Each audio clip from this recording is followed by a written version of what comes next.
这问当然了，矢板先生，我想感受很深。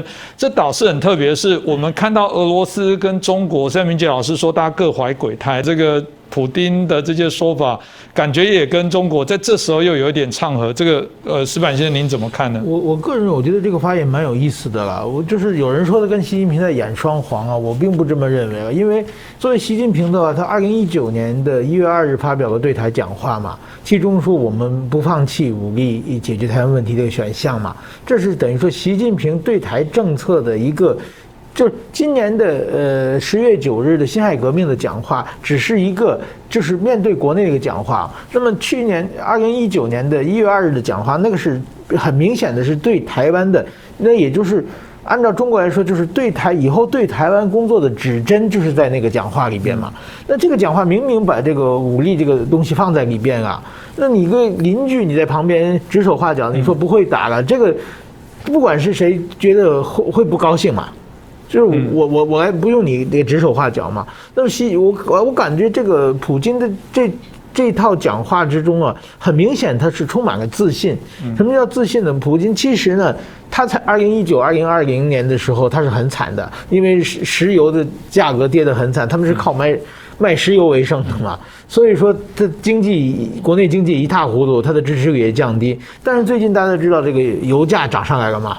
石油价涨比去年的时候涨了3、4倍嘛，是。那所以说他现在又有自信嘛，一个是他在经济上国内经济稳住了，第二个呢，就是说他的政治强敌，就是其实当时去年的为止有一个川普在美国，日本有一个安倍晋三在，对他来说都是一个政治上的强敌啊。那么都对俄罗斯相对比较强硬，但是现在这2个强敌都消失了嘛。那么这个时候他觉得我可以在国际上我是可以再发言的。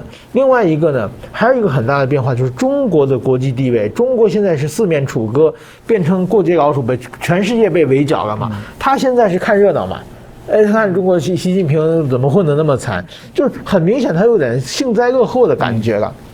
那么他讲这个中国经济实力那么强，可以用经济问题可以解决台湾问题，这完全是废话。就是说，中国从邓小平开始就打算让经济方式解决台湾问题，这30多年没有解决掉嘛。是。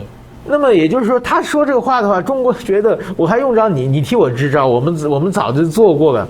另外一个呢，习近平在就是说，普京他强项什么？2014年的时候，他把克里米亚拿回来。是。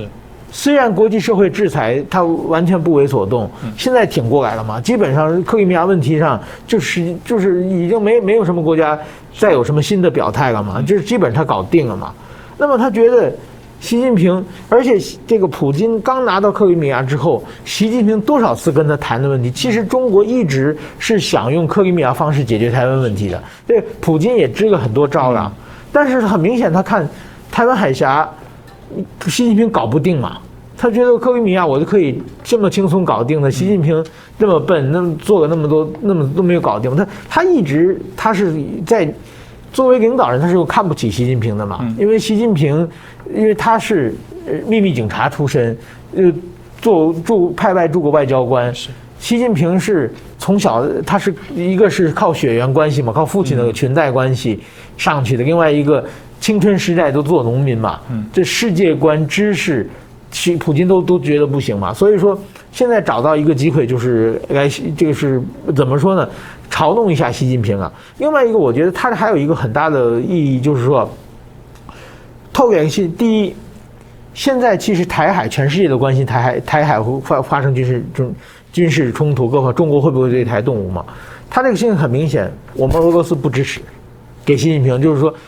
中国跟周围国家发生军事冲突的话，俄罗斯要不要帮忙？这是一个或者苏联要不要帮忙，是一个多年以来一直持续的问题，包括朝鲜战争各方面。最近比如说去跟日本骚扰日本，还是中俄一起编队去的嘛？但是俄罗斯就是在台湾问题上，我们不帮忙。你别以为就是说这边是美国、澳大利亚、印度、日本全去帮忙，你指着中俄上俄国这方面我们不会帮忙。另外一个就是跟国际社会说。不是我让他打的，他如果要在台湾海峡上有任何军统，跟我们俄罗斯没关系，我们不是在幕后支持他的。我觉得这个信息也是很明显的。那么也就是说，其实作为普京的话，他恢复自信之后呢，作为地缘政治，他认为这国际上几大强国之中自己不能缺席嘛。那其实他也并不想看到中国统一台湾嘛，变中国更强大嘛。所以说，我觉得他这一连串的发言的话，某种意义上是向国际社会表示，我们俄罗斯又回来了，是这么一种信息。